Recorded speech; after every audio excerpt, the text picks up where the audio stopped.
I am happy today to talk with a friend whom I've known remotely, more or less, since the late 80s. She first came to me as a speaker in a center that I used to run in Memphis, Tennessee, and we have stayed in touch. She is a brilliant woman. She came to me because she was promoting a very thick book that she had written, co-written with another woman, and she is special. And I think you'll find that out when you listen to what she has to say. Currently, she is living her passion. She's finishing up a book.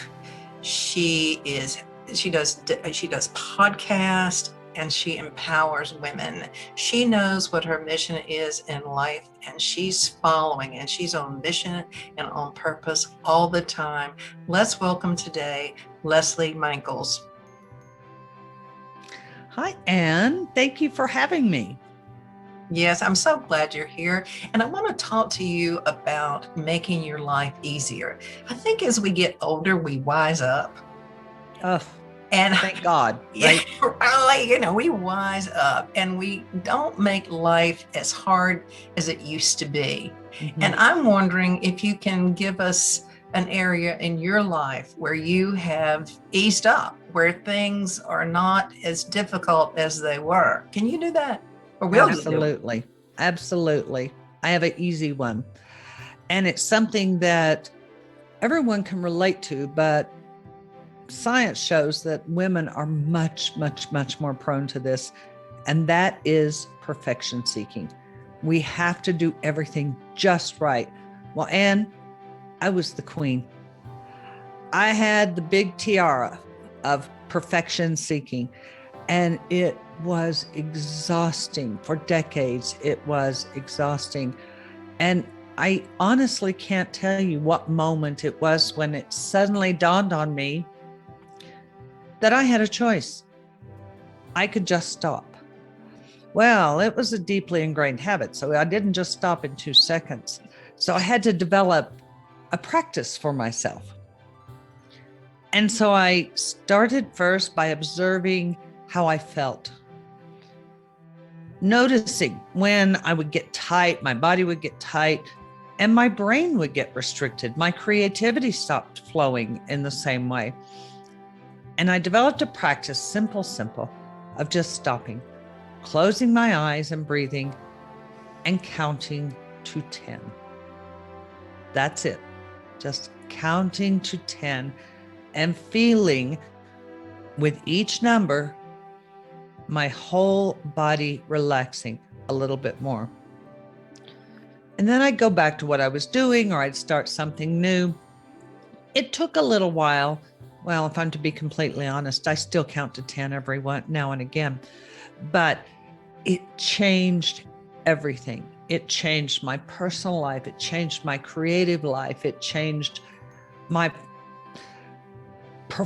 professional life, my personal life. It changed my relationships with people because it just started releasing tension beyond just the perfection seeking.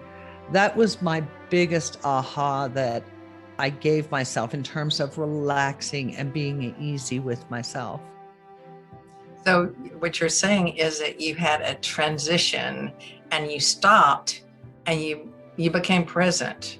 Yes. And so you had to, the first step really was this awareness, because a lot of times we go through life and we're not aware of our tight muscles. We're not aware that we're holding our breath. We're not aware of what's going on. Were you more aware through your thoughts or through your body, or how did you bring this awareness into your awareness? I decided to listen to the hundreds of people over the years that had said, Lesley, you need to relax a little bit. There was just a moment, and probably someone said it, I don't remember, but it triggered this memory of all these people who had for decades invited me to relax. And so I started contemplating that and observing the punishing I was putting myself through just to try to be perfect, which is so silly because perfect doesn't even exist.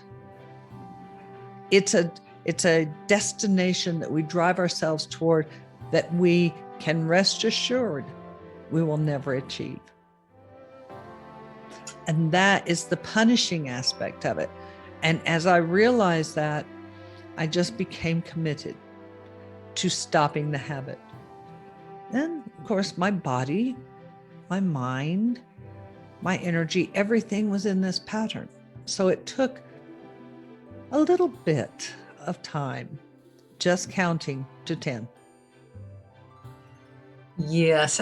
When I first got married in 1968, I had this apartment and I thought it had to be perfectly clean. And I would spend hours cleaning the apartment. I wasn't working. I had just gotten married and I was scraping the wax off the linoleum floor. And I was just exhausted every day. And I was making these elaborate meals. My sister said, "You don't have to be perfect. You don't have to do everything perfectly." So I learned from that and I quit doing external things perfectly, but I had an internal demand in myself to be perfect, the perfect spiritual being, perfect spiritual practices, the perfect day, the exercise, all this list of demands that my ego kind of nailed to my forehead every day. And when somebody suggested once when I was in group therapy that I read a book on perfectionism, it was like, oh, no, I don't have any of that, because I used to really work hard and try to keep everything clean, and I'll leave the kitchen dirty now, and won't have the weeds done and everything. I know I'm not perfect. I couldn't see it. I could not see that perfectionism, that the one that's the toughest, is not about being perfect, about external things. It's the perfectionism of trying to make myself perfect.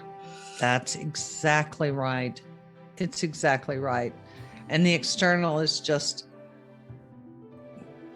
we just use the external to beat ourselves up for not being perfect. Yes. And so it's quite a transition. I'm still in transition from that, but usually I can drop it when I become aware of it. Whereas it used to be a habit, more of a habit. Yet when I become aware of it, it's like, good God, what are you doing here?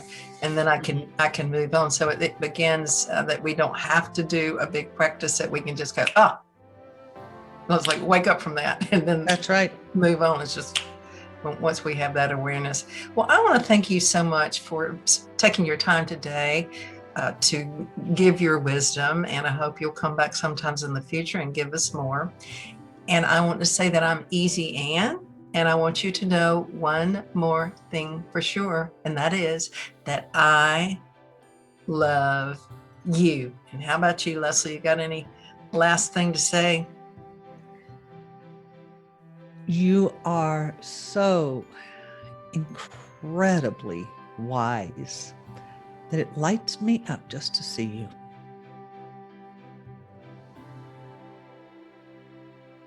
Bye-bye.